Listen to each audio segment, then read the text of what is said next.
من المواطنين كبارا وصغارا، ويشعر بحزن انها تضاعف المسؤولية. هذه ثقة وهذه دين فعلا في أعناقنا، أن كل من يقدم إخلاصا للشعب هذا الشعب سيكون مخلصا له، وهذا اللي أنتم أثبتوه. أنا أتكلم عن تاريخ، أتكلم عن سنوات سابقة، أتكلم عن مواقفكم وعن الأثمان التي دفعتوها غالية في سبيل الموقف والمبدأ. لكم كل الشكر والتقدير. أما شكري الحقيقة الكامل لأخي العزيز دكتور خالد شخير وأخوانه الكرام، وأنا شهادتي بخالد شهادة مجروحة. خالد شخير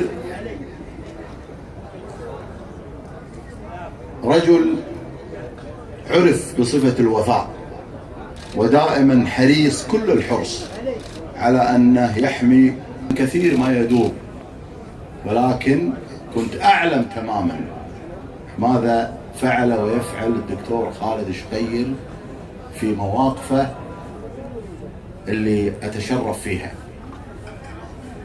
ويمكن الوضع الآخر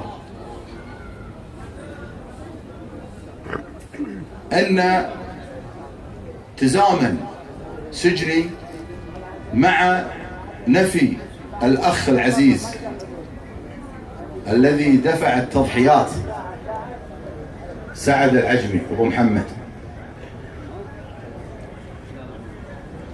كان أكاد أن أقول أن خالد شخير قد فرق نفسه ووقته وجهده على حساب نفسه وعلى حساب أسرته